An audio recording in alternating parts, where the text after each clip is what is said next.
Welcome to the Gunther Fehlinger podcast here at the beginning of 2026, a very exciting year for the world and also for this podcast because we are developing very well. We have now 133,000 followers on X and also we crossed the 16,000 on YouTube and we are growing because we have very interesting guests at our podcast. And today we again have a very interesting professor. I'm very happy to meet you, to have met you last year at the conference of the Austrian National Bank. There we got acquainted.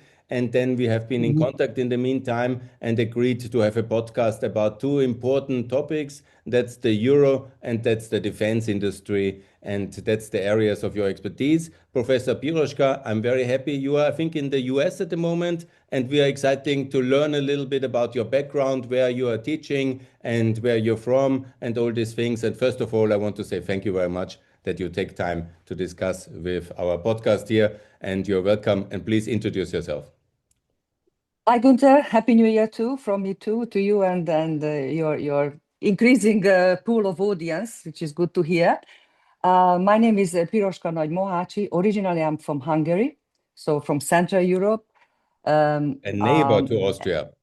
Absolutely, and we bond. shared some common empirical roots as well, right, through the history, which actually worked well in the end, I think, for both parties and the region, sort of as a model.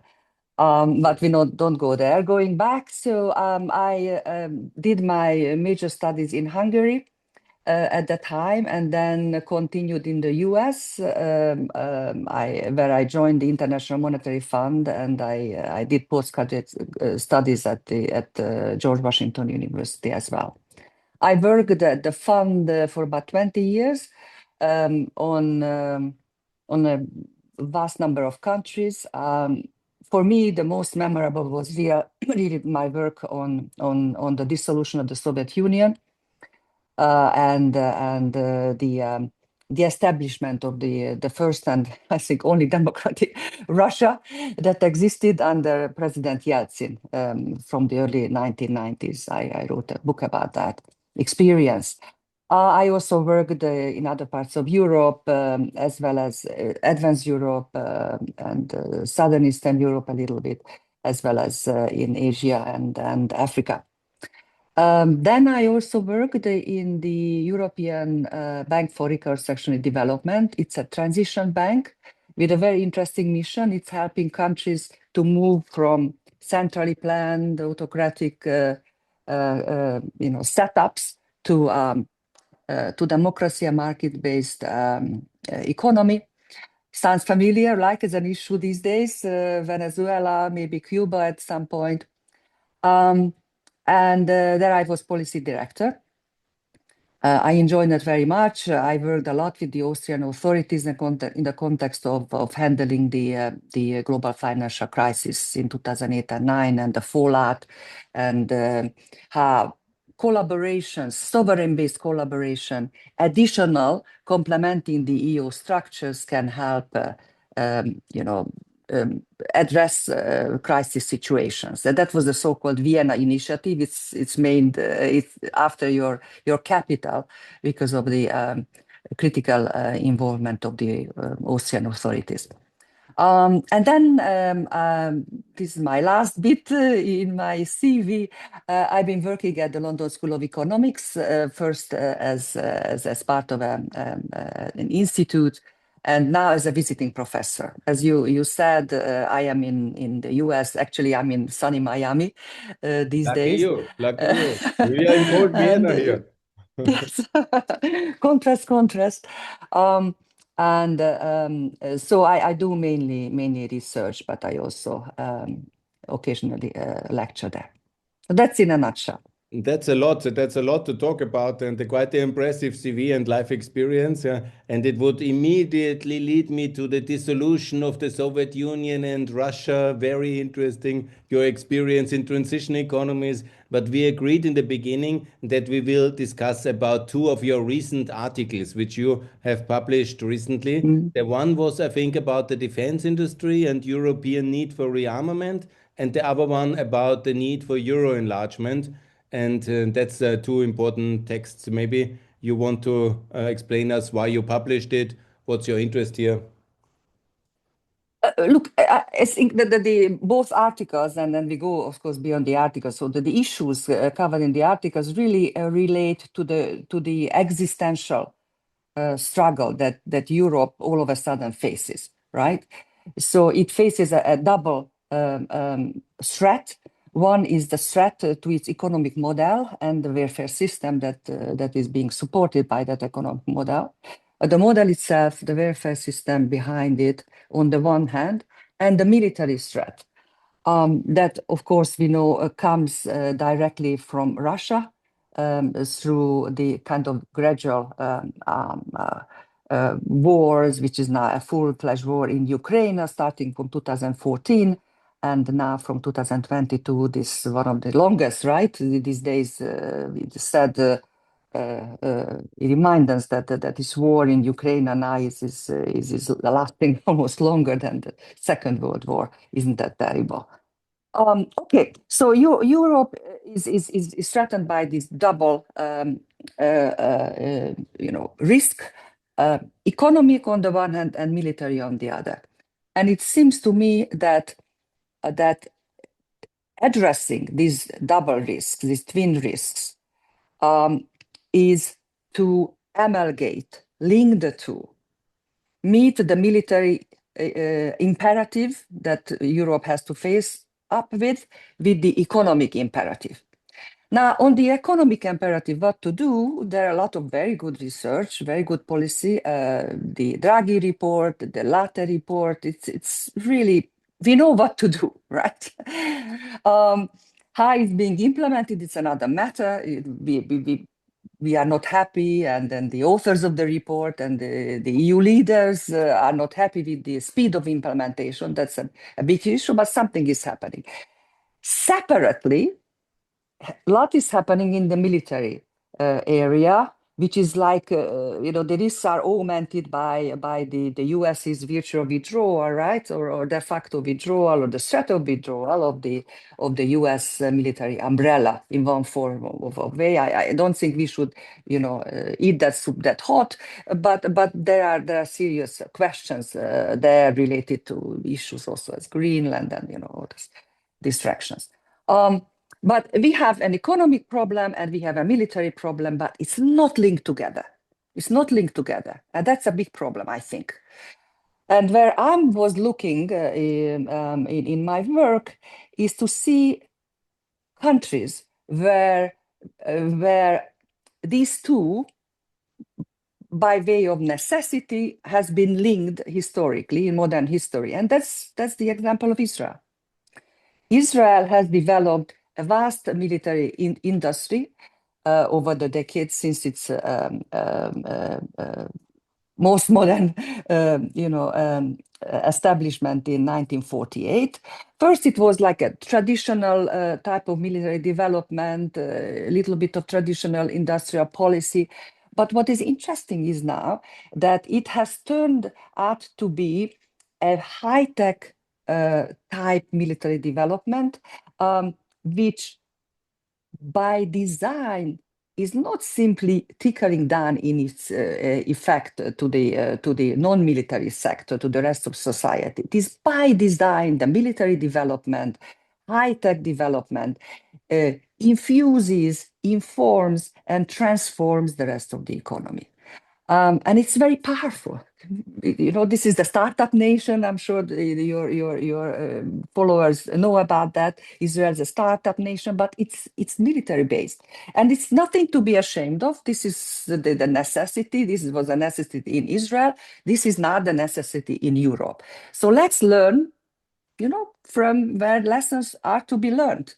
And this is not a political issue, as far as I'm concerned. It's not about the issue of Gaza. It's not about the issue, but it's about the model, the economic model that is led by, informed by, and led by military, high-tech military development. Professor, if you want, I can, I can go. You can start me on this. No, the question is basically, you think that we have to copy Israel in terms of high-tech defense industry under the threat of Russia, and also to be more unified internally. Let's discuss it. Do Absolutely. you think the last years have been showing that we are really living up to the efforts and that we produce enough military equipment and that we are now turning Europe into a high-tech leader in the defense industry? Uh, Not yet. I think this kind of holistic thinking is still not there. I think we will be there. I mean, the realization that that military spending has to be increased is clearly there. We've seen Germany moving importantly, removing the debt related obstacle for military spending and increasing military spending. All the countries, almost all the countries, are committed now to deliver on this 2% of GDP military spending. Poland said that they will probably aim to 4.5%, 5% because of the direct threat from Russia's side. So in terms of the numbers, the big aggregate numbers are there. To what extent it's really high-tech military, which would then relate back and support the economic transformation that we said the second existential threat, I am really not sure. The first, so the numbers are there, so the fiscal effort is there. That's good. Whether it's really have the type of planning that Israel has had to do a central, concentrated, unified, high-tech focused spending, I'm not sure. It requires a lot of things in Israel. It didn't happen overnight, of course. It requires a commitment for transferring part of your education accordingly. It requires the involvement, engagement of the young people who are willing to do this type of education and engagement commitment. Maybe it requires voluntary service or one form or the other. So it's not simply the capital, but it's the human aspect, and whether European leaders really can wake up the young generation to this threat and commit. One country which has relatively under pressure now developed a very good high-tech industry is, of course, a country which often is compared actually with Israel. This is Ukraine. And for many Yes. historic reasons, Ukraine had already a big defense industry inherited from the Soviet Union. And now, under this extreme pressure of the war, they have really turned out surprisingly effective and important high-tech instrument, among them flamingos and all the other now famous weapon systems.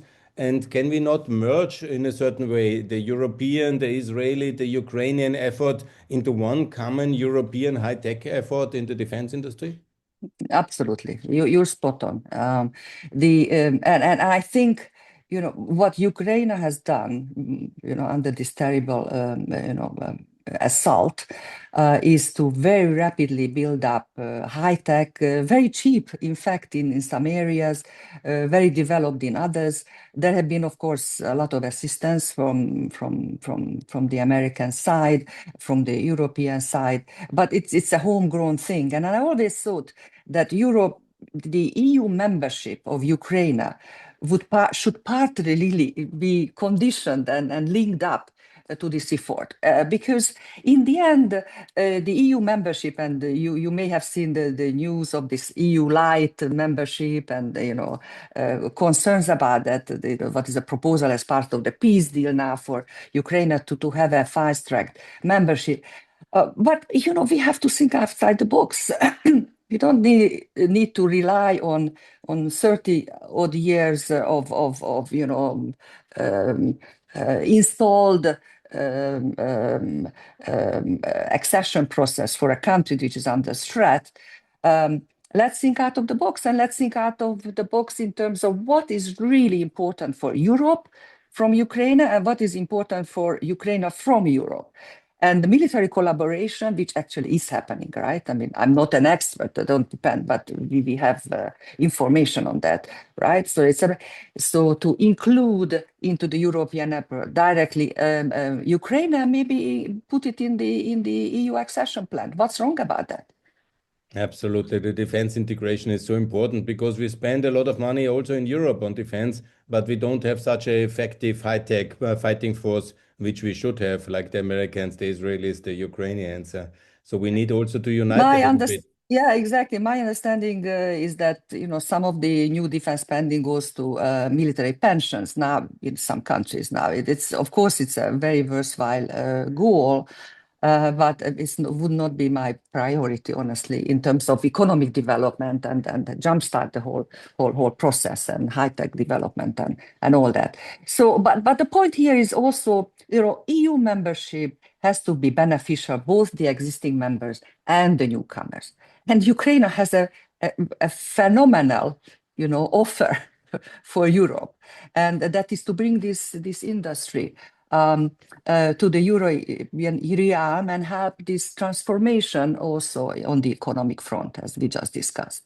I think this is a fantastic opportunity for the EU. It's a necessity for Ukraine.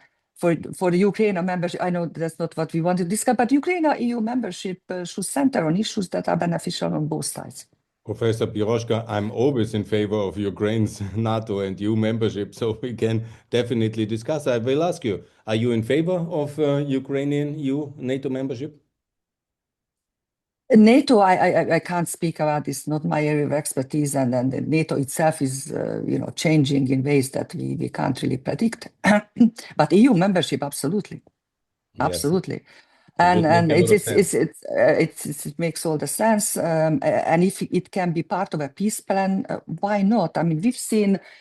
If you think about the Dayton Agreement back that ended the Bosnia terrible war and others, we think about arrangement for Bosnia in terms of monetary arrangement closer to our subject today, in terms of monetary arrangement for Montenegro, which both countries, use the euro unilaterally in different arrangements.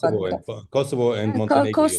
Kosovo as well. So, and that was all part of a peace plan, right? At the time. Yeah. That was part of a peace plan. It was also part of the peace plan to introduce the mark, the convertible mark. That was the initial 1990 until 1999 when the euro, so they just shifted. So as a continuation. But the bottom line is in important peace plans, which are critical for the continent, there was always, an enlightened thinking and out of the box thinking. So let's use that also for Ukraine.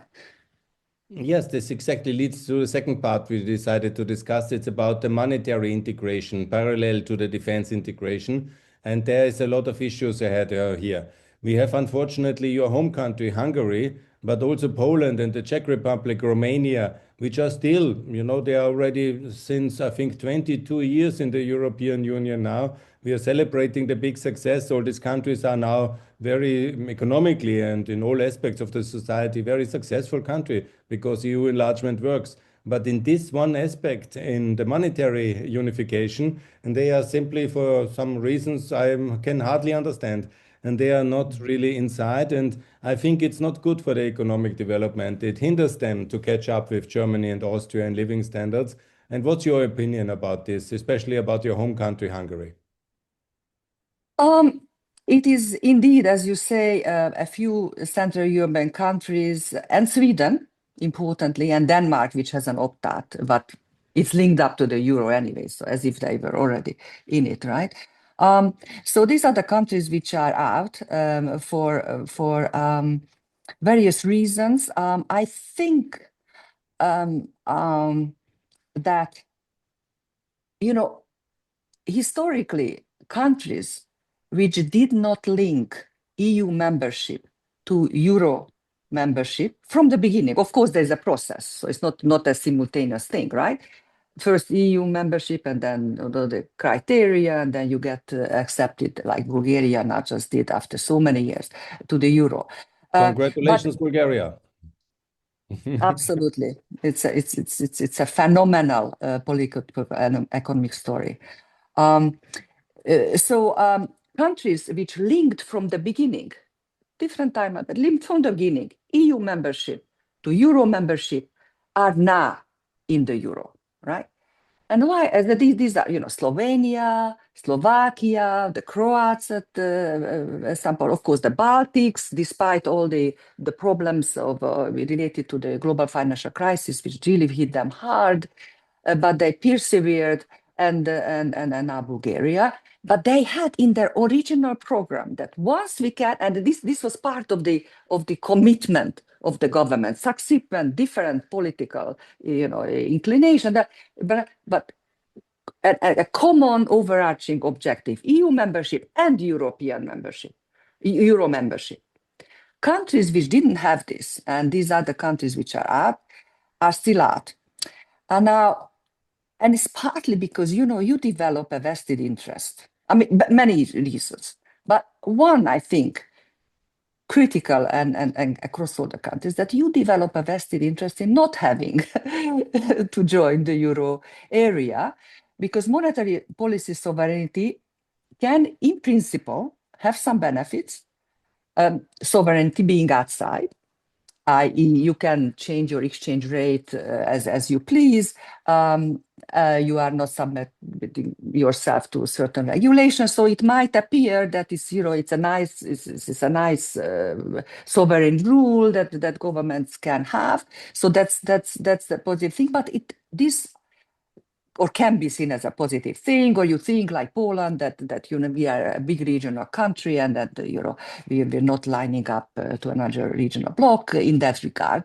So there can be different motivations. The Czechs have been always Eurosceptic in general, although they are so integrated to Western Europe. Anyway. And the Hungarians were my own, mother country, where I think, there was an abuse of monetary policy sovereignty. You can tell the central bank what to do, the central bank does its own thing. There are scandals around it in that country, sadly, which is now being sort of more transparently exposed. Now, you think it even is easy to manipulate the exchange rate, the monetary system, the supply of money to the banking system? It's the exchange rate manipulation is maybe it's a different question. I don't think that on the long term you can really manipulate, as we know, the real exchange rate. But the big thing, the manipulation, where I use this strong word, abuse of monetary sovereignty, comes from QE-related activities. So quantitative easing, central bank massive issuance, one form of the other, its own currency, flooding the system and directing it to your friends, to your favorites, to your friends, and then you develop this vested interest. So, but this is somehow very negative for the taxpayer, for the savers, for the normal people in a country when the elite is manipulating things like that. Well, of course, and there is very clear evidence. So let me cite the evidence. We did a very, I think, nice joint study. Rainer Martin from the National Bank of Slovakia and myself, we published a study comparing the inflation performance of 4 very comparable countries. And this is relevant because we wanted to see whether being in the Eurozone or being outside during the post-COVID inflationary shock helped the country or not. So we compared 4 countries whose economic structure is very similar, so therefore comparable, but under 2 different monetary regimes. The Slovaks, which are already since 2009 in the Eurozone, and the 3 countries, Poland, the Czech Republic, and Hungary, the other 4 Visegrad countries, like these are the 4 Visegrad countries, who enjoy still, so to speak, monetary policy sovereignty. And what we find, so this is evidence, it's not blah, blah, blah, or anecdotes of corruption or what. We find that the highest inflation very clearly was in the 3 countries which are not members of the Eurozone. So the Hungarians, the European record holders, 27% in 2023. The Poles, the Czechs were much closer to the Slovaks in terms of performance, but still higher inflation rates as such. And to bring down the inflation, to bring down from those high levels inflation, they had to raise interest rates much more than the Slovaks did under the Eurozone system.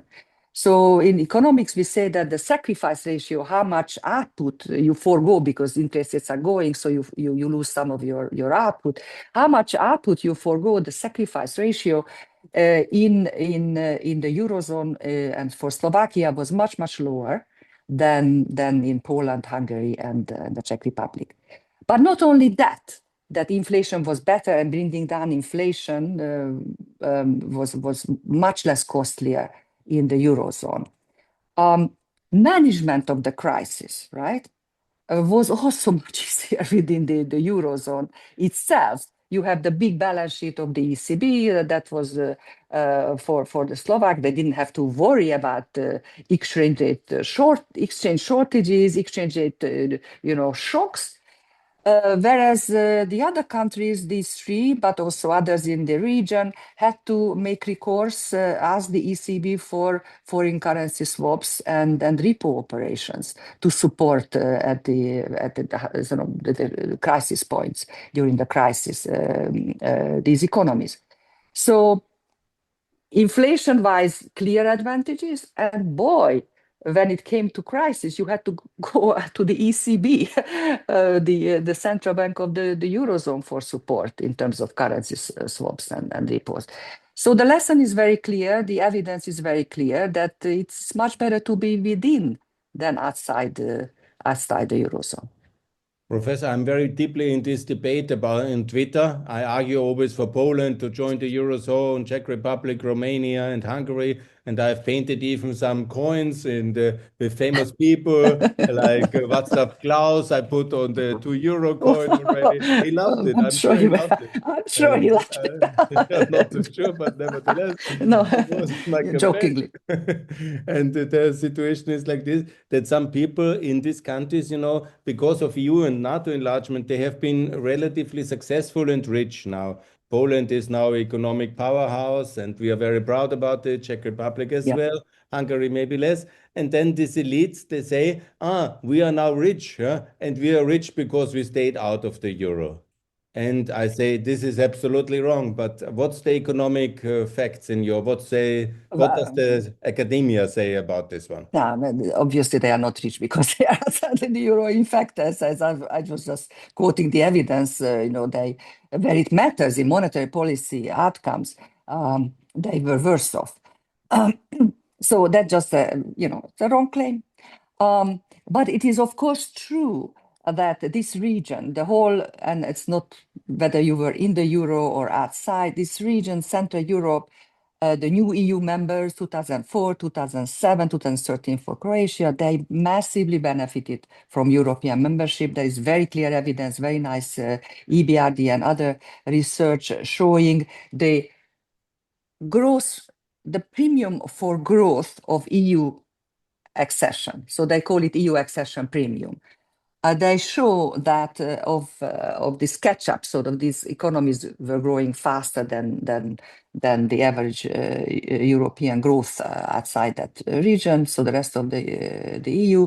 So for this phenomenal convergent growth, a significant part, depending on the estimates, 15–18% of growth actually can be explained only by the pure fact that these countries became members of the EU, so the EU accession benefit. Whether the adoption of the euro adds to this or not, there is a debate. There is no clear evidence whether there is growth benefits. There is some trade creation. Definitely, it's for citizens. There is a lot of which you don't capture in these statistics. Growth statistics, but for citizens, the ease of travel, the connection, that the payment system offers for the firms, it's all additional benefits.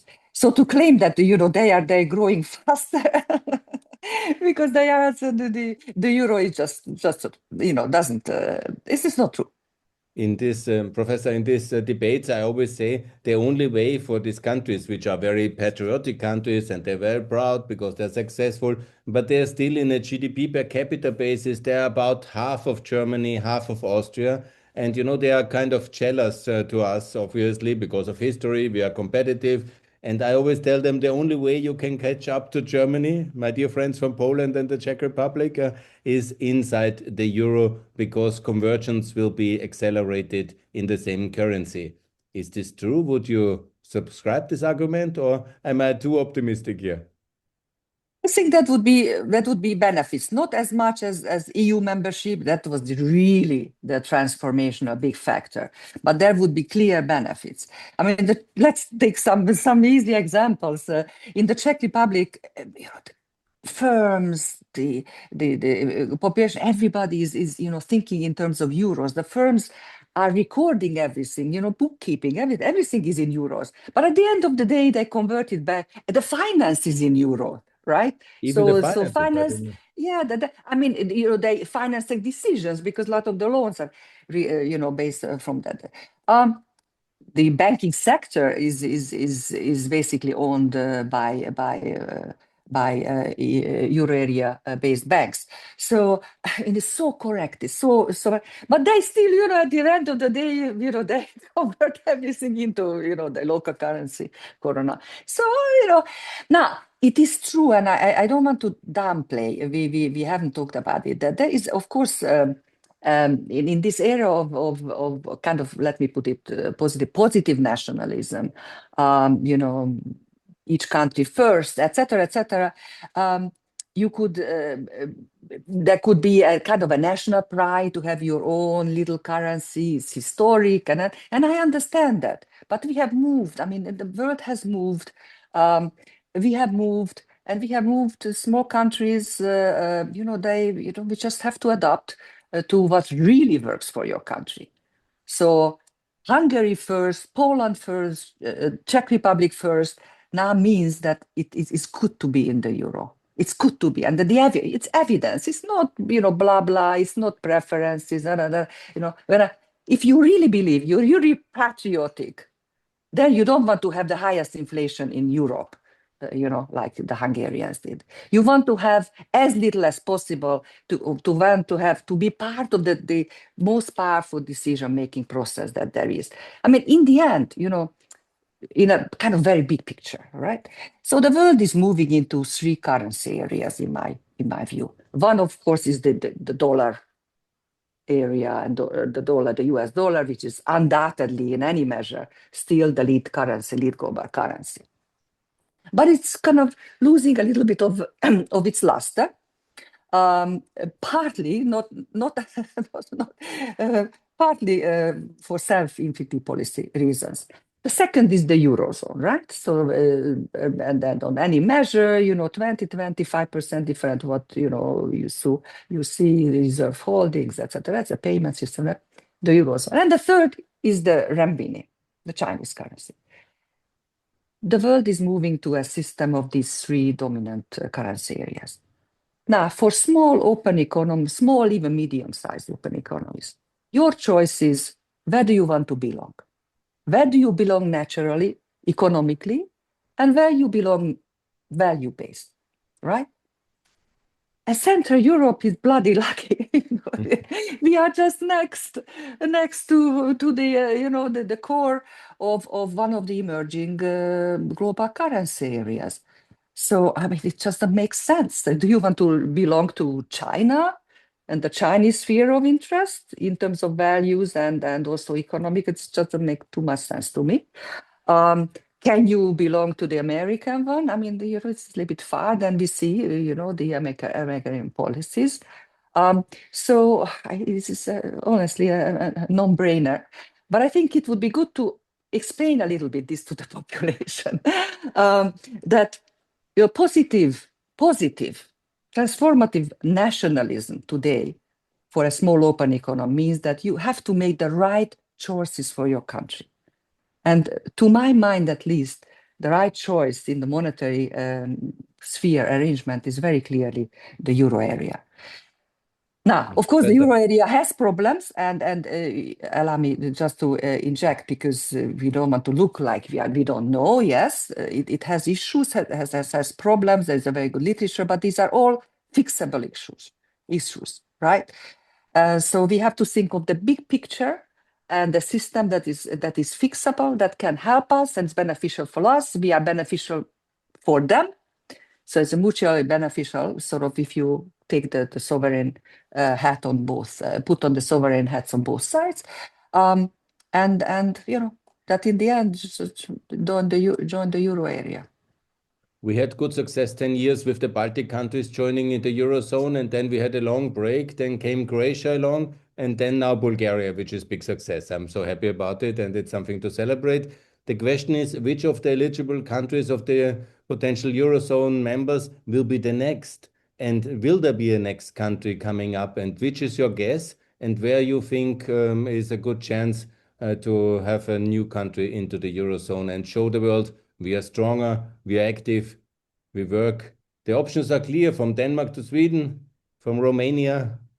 Where? Look, I mean, the debate is there in the region, in the non-euro area countries.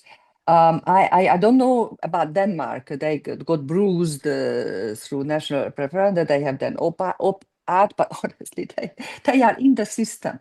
But they completely, you know, linked to the euro.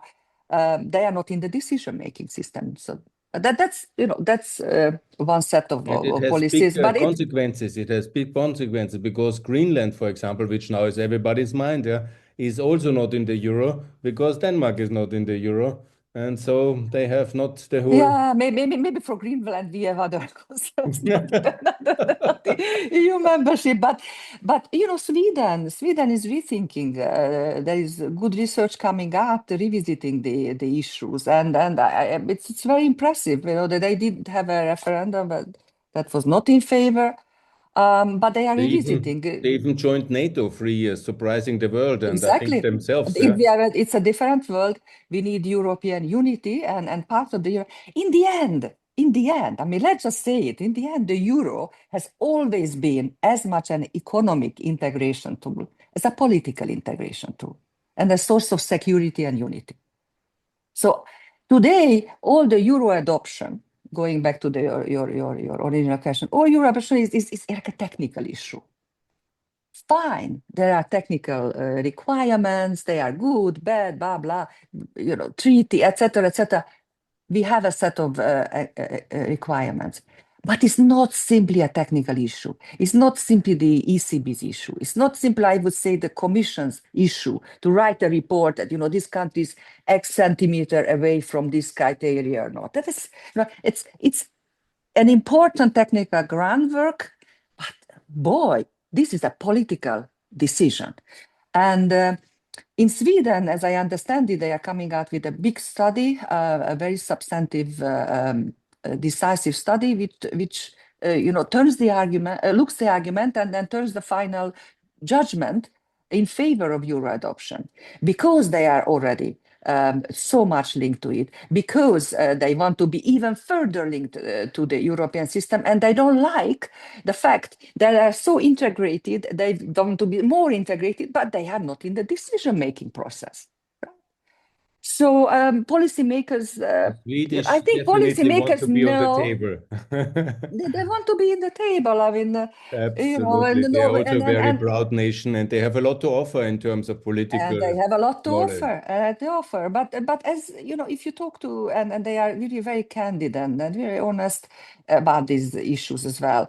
And they say, you know, we are not in the banking union, but we don't have the capacity to do what the ECB does as in the SSM system. So they are just, it's so clear, the arguments are so clear. But as you say, yes, security is also an important element. And that would be also an important element, I believe, in Poland, for that matter. Yeah, in Poland, it's very difficult political toxic debate with the nationalists. But let me ask you about Romania, because Romania, after Bulgaria, would be a logical next country to join. But they have this Maastricht criteria, of course, and they have to fulfill it. And now with everybody having high inflation, and also Romania has increased the debt level, and there is a lot of the talk that Romania is not ready. But when you look the debt level of France and Italy and Belgium, when you look the inflation level of other countries, Austria starting, but we have really high inflation in many European countries. So we asked the new countries to be fulfilling the criteria which were set up in, I think, in Maastricht, actually in 92, or I don't know, reconfirmed in 98. And they were very important criteria 25 years ago. And we asked them to fulfill that.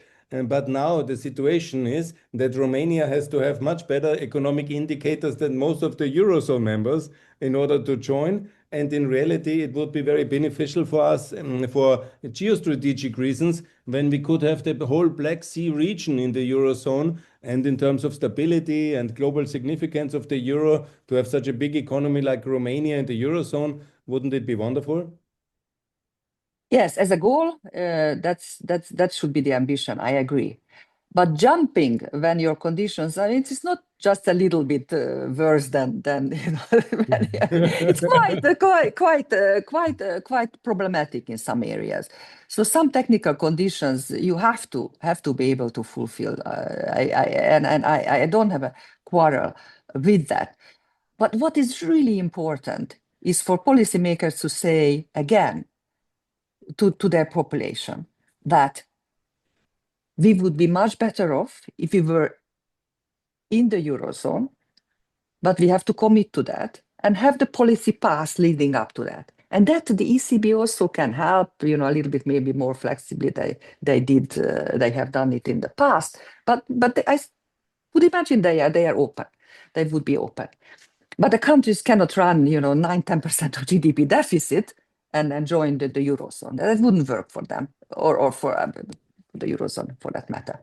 So we cannot be too voluntaristic, Gunther, in this, right?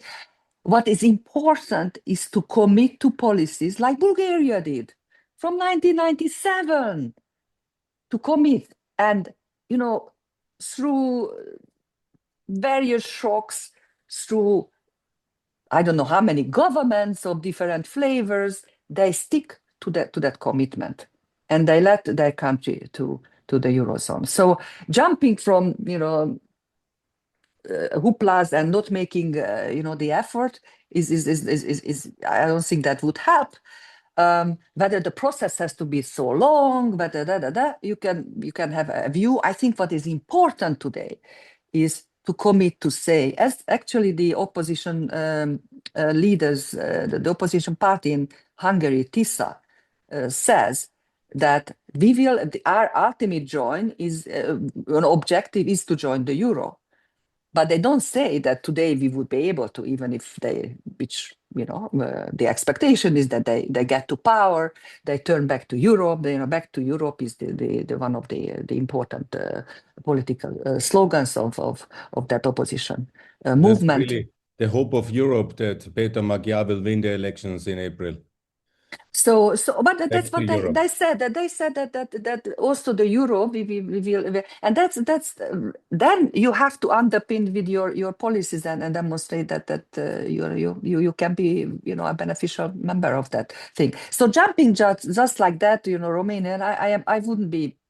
It's not realistic, and I wouldn't help anybody. But can I Sure. just? But there is one area, so what is for these countries important is the commitment, right? Sort of to say this is what we want, and we have a time schedule and as tight as possible, and get the ECB's support and move the ECB a little bit in that regard. But there are countries like what we discussed in Southern Eastern Europe, which as part of the EU managed peace plan, adopted the euro as also continuation from the Dutch mark, etc. Kosovo and Montenegro. And they are, for them, I really think that there should be some special arrangement. You don't have to change treaties. They are very small countries, but they really, really, utilize. They could have, a half a seat at the table.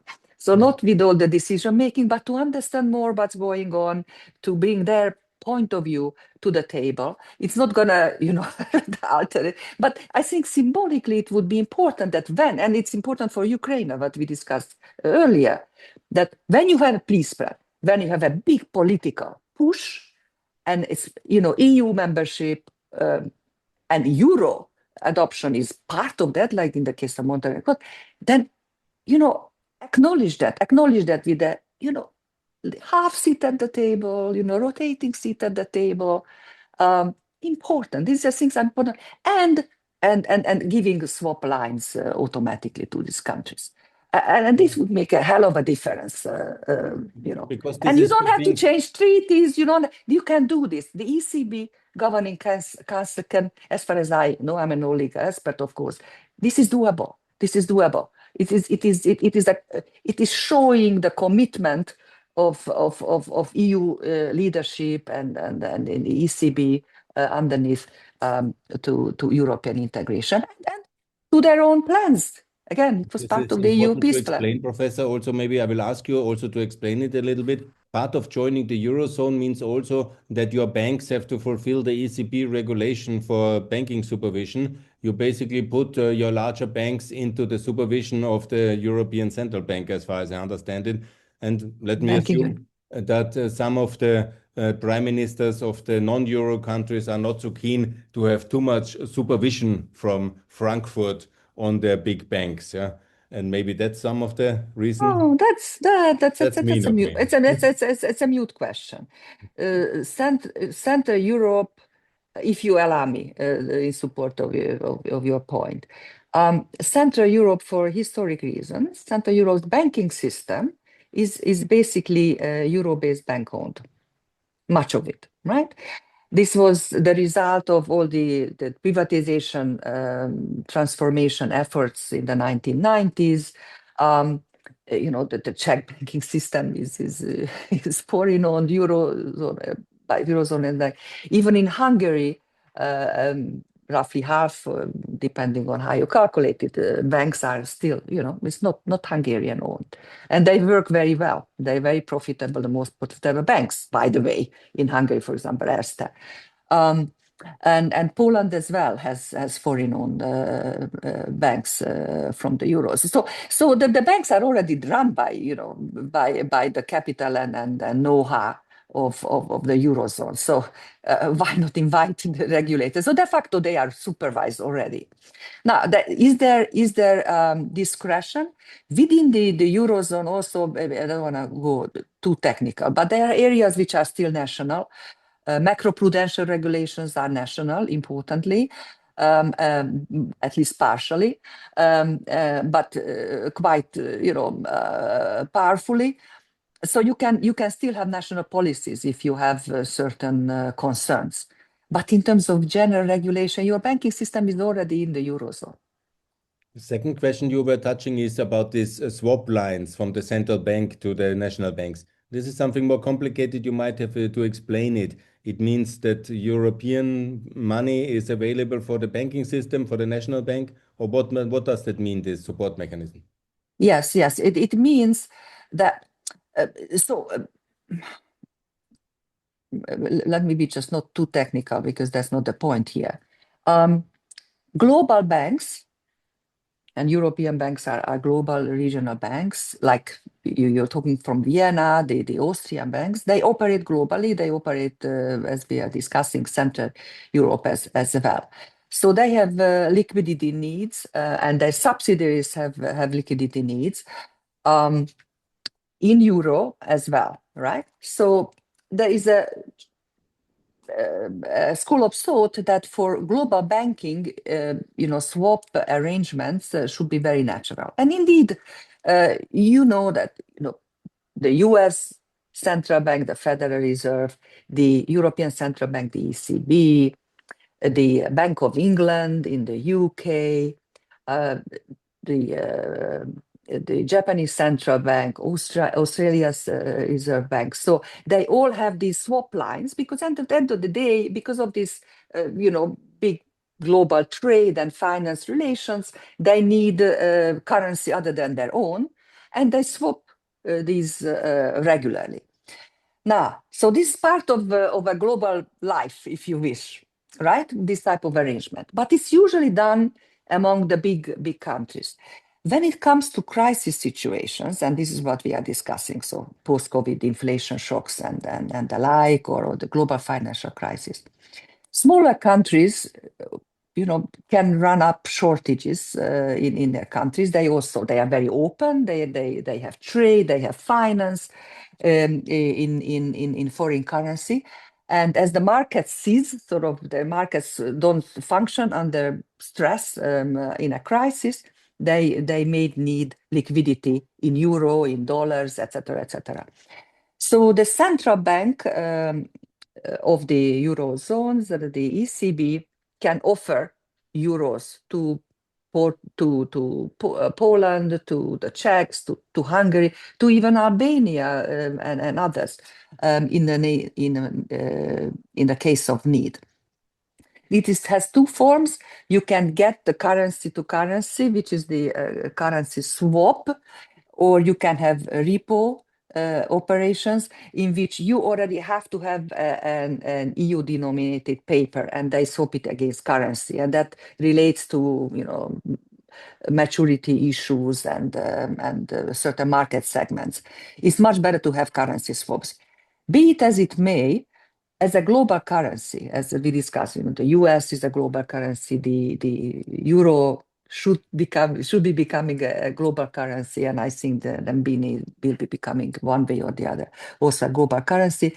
They have to have these swap lines, but it is at the discretion of that central bank, of the Federal Reserve, of the ECB, or the People's Bank of China, when and under what condition they give these loans.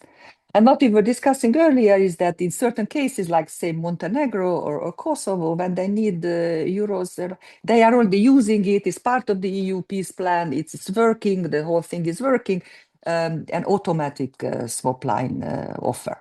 It's in one word, Professor, it means you are part of the European family, and in case of need, the central bank will help you. That's the short version. Yeah, but also, yes, and you also live up to all what is necessary. Obviously, Montenegro can use the euro because the policies are aligned such that it enables them to do so. So we have now come to the Western Balkans. We have two countries which have, as part of their post-war arrangements with the European Union, because they had the German mark in the beginning. Then in 2002, they were allowed to use the euro unilateral, to the dismay of the young central bank. But it has been extremely beneficial for the population, for the investors, for the stability, for the reputation of these countries. And basically, all these countries live very much from remittances and from transfer subsidies. So it was a good investment for the European taxpayers, for their own taxpayers, and it was very good. So that's basically already something we have achieved. Yeah. There is Yes. Bosnia. Bosnia in 96 has introduced its own currency, but they were somehow not allowed to join over to the euro, and they are still with the basically German mark or German. They have a mark, but it's called convertible mark, but it's basically one-to-one to the old German mark, and it still exists. And in many ways, I have argued very often it would be highly symbolically valuable for the European future of Bosnia if this would be also allowed to have Bosnia to adopt the euro. But this idea never gained any traction because, I don't know, the Serbs there may block it maybe, or the central bank thinks that's too unconventional. But in the bigger picture, when we come to a very small economy, which Bosnia ultimately is, already pegged to the euro, wouldn't it be with some kind of feeling that we are in a big crisis now with Russia and economically under pressure, some generosity and allow Bosnia to adopt the euro as a symbolic gesture to move more closer to Europe and for economic unification? Would it not be meaningful? A country can, under certain conditions, but can always adopt the euro unilaterally.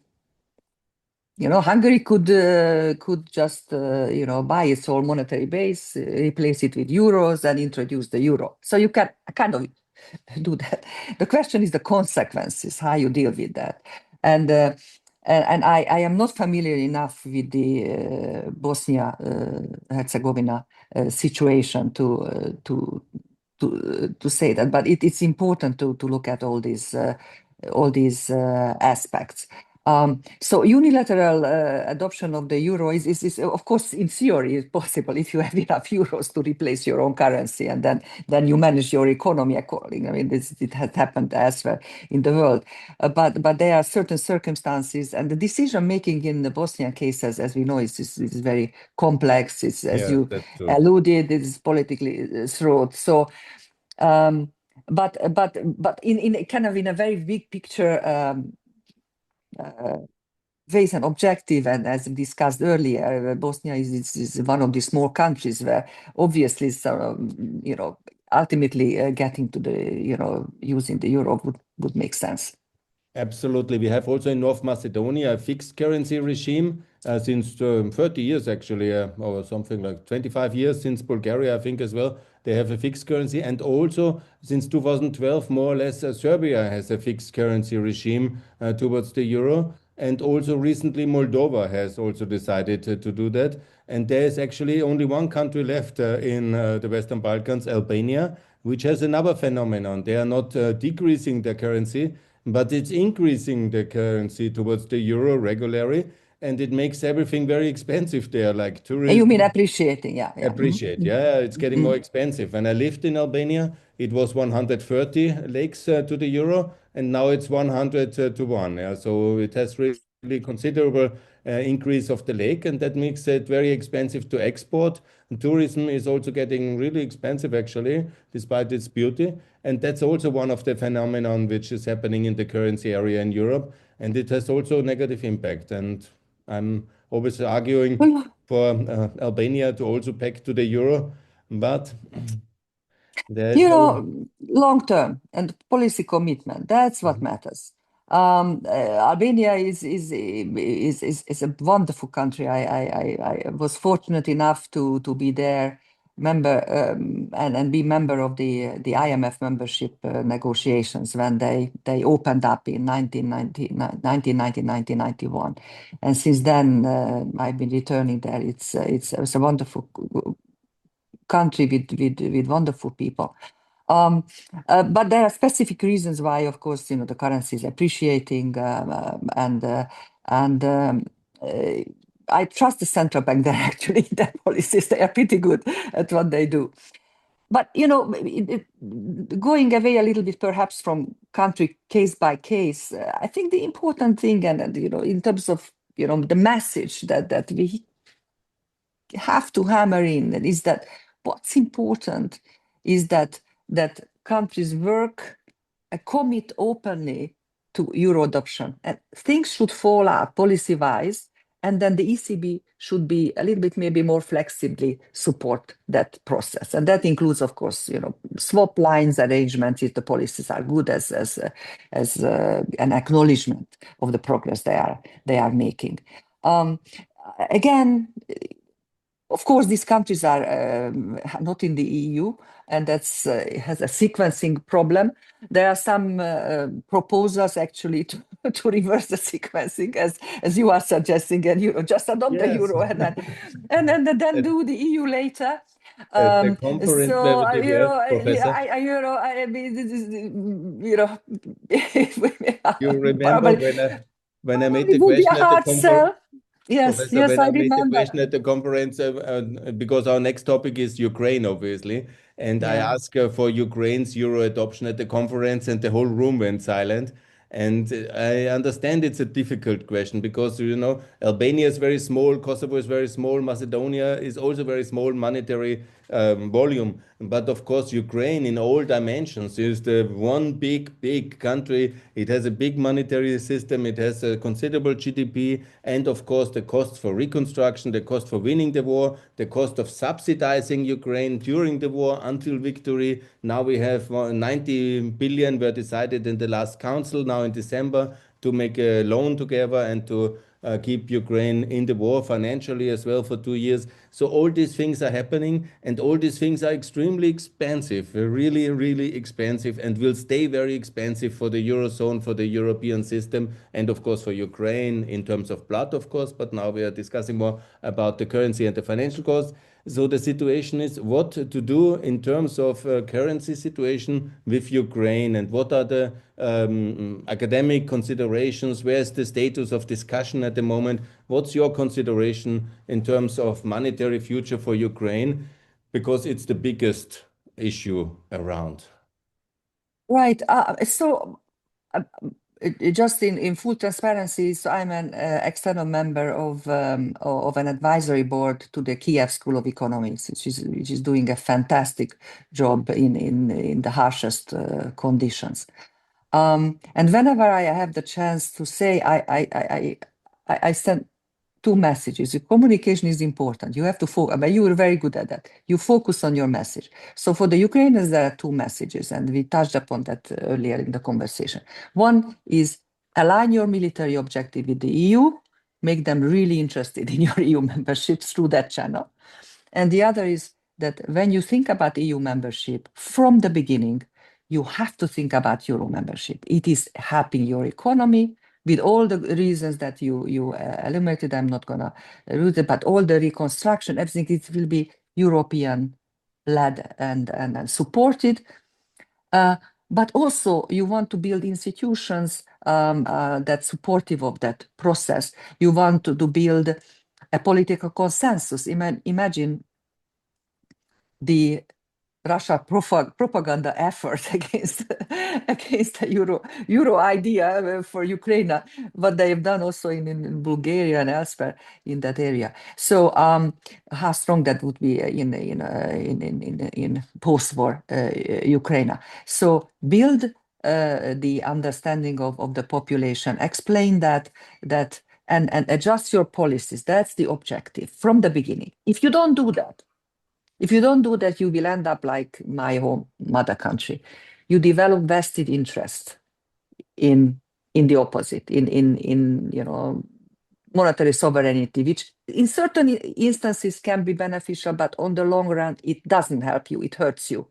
And it serves the elitist interest in many respects.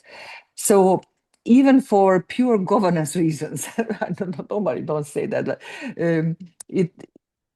Ukraine from the beginning, defense, EU membership with Euro membership. It technically will be not synchronized. We know that, blah blah. But that's the plan, and this should what should drive policy. This should what should drive collaboration on both sides, right? So also the EU shouldn't think that we do an EU light, but the Euro will be down the road, whenever they are ready. No. The plan is to become European in the EU sense and European in the monetary sense. Because in the end, as we said, the euro is also a political integration tool. As any, big empire, if you wish, and it's a benevolent empire, but it's a good empire. We love it. We believe in it. Any empire money is always a political project. Always. So let's not pretend that it's a technical issue. It's not simply, it has technical conditions. You can discuss. I mean, you have certain views, the other side, whatever. You can, but in terms of the objective, the desire, and what should say policies, that should be, Euro membership, and that should be very clear. When I was working as an advisor in Ukraine in the field of economics for a new project, I had a lot of consultation with SMEs, and they told me that they had issues because their savings was going in hryvnia, that's the currency of Ukraine. And famously, there was this kind of link which under this corrupt president Yanukovych, he had still promised to have 8 to the dollar. That was his campaign slogan. He will keep the currency at 8 to the dollar. That was in 2012 or 10, somewhere in that direction. And then now, when I lived there in the years during the Euromaidan, after the reform effort, 2016 to 20, I remember it was always around 30 to the euro. So there's a bit of an exchange between dollar and euro, but nevertheless, it has already significantly depreciated, lost value in sense to the euro. And now, recently, I've been in March, I've been in Lviv for one visit, a conference at the Catholic University, and then I saw that hryvnia is now already close to 50, as far as I understand. So we are coming from the area of 6, 7, 8, now to 50 actually in terms of relation approximately. And the thing is, for the people, they were really crying because that means when you have savings, you lose them, and you have all these situations. And there was a frozen banking crisis in 2015, and all these things. And Yeah. there were people, not only these military shocks, which we all know, and not only the bombs, which are extremely hard already, Yeah. but also their financial history of the last 20 years goes through so many shocks, which the families and the companies had to absorb. I really started to cry when I learned about all these things. And stability is also, it's not only the visibility of the euro, but the stability of the euro, that your Yeah. savings are safe, that you have credibility in your currency. It's Yes, such a but wonderful thing to have. Gunther, this is a war economy. This is Yeah. a war economy. That's the number one, number two, number three problem. So that has to be resolved. In a war economy, show me one, I mean, they are holding it together macroeconomically as much as possible. But it's a war economy. So that's the fundamental problem. So just if overnight you introduce the euro, it wouldn't solve problems because your underlying problems are still there. And that's the war has to end. Russia has to withdraw. Ukraine has to leave, has to become a member of the EU. And as committing from the beginning to the introduction of the euro, also work toward a system which then makes it sustainably an important member of the Eurozone family as well. I will forward this interview as well to my Ukrainian friends to see the direction to the euro. A very powerful statement from your side, Professor. I'm very grateful for that. Yes, we have discussed the euro. We have discussed the unity of Europe. We have discussed also the defense industry, how important that is to build up our defenses and to have a strong, successful Europe in the future, also for Ukraine to win the war. Professor, would you like to say some closing statement? What's your vision for Europe in 2026? What are the most important reforms you think and that you would recommend to policymakers? We have still 3 years to the next European elections. This year in Europe will be the year of reforms. We have in Germany a lot of reforms on the agenda. We have Ursula von der Leyen with a full reform agenda ahead. And we hopefully as well in Ukraine and in all these places, we are really working with full speed ahead. What is your wish when you would like to say the focus in terms of European reform and what you want to see happen until I interview you the next time by the beginning of 2027, where we will hopefully see already the implementation of your wishes? Can I say something slightly, controversial? That make Europe great again. I think it's a good slogan. I don't dislike the make America great again in principle. We all have to strive for the best that is possible under the conditions that we face, and that means build up the military, link it to your high-tech development, sensitize your people. Europe has to do it, by itself. It has allies in the world, and I think America is still, somewhere there. But it has other, value-based systems to which it is scored. But for that, I think what really is still missing is, we have to think a little bit of a Europe and the Confederation, which takes into account more certain sovereign interests in leadership. And honestly, the governance, everybody's equal and it's very nice, it's very familiarized, but it doesn't work in real life. So I'm happy to see Germany taking the lead and the chancellor taking the lead. I'm happy to see Italy take the lead, very formidable woman, right? And France, and let them lead. Let them lead and Just a stand up. question, in which Stand up to direction? these challenges.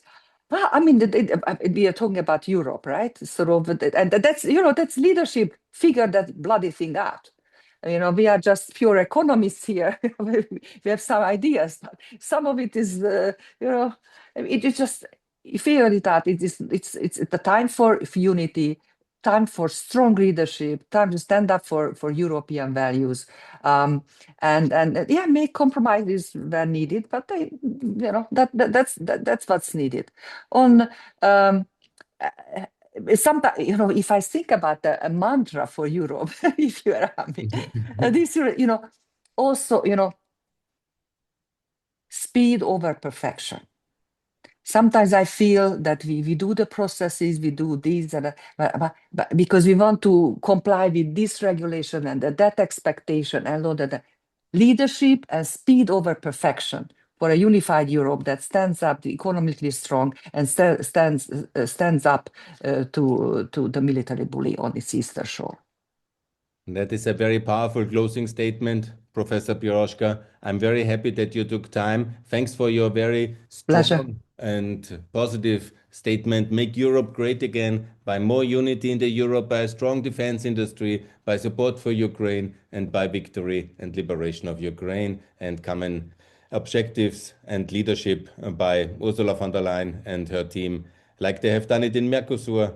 Now it's time to make a good performance for 2026. Professor, it was very good interview. Thanks a lot for Pleasure. that. And best regards to you. And maybe next year in January, I will invite you again and we discuss about what has happened and where we stand with the euro. And thanks a lot for your support. Pleasure. Thank you for the opportunity, Gunther.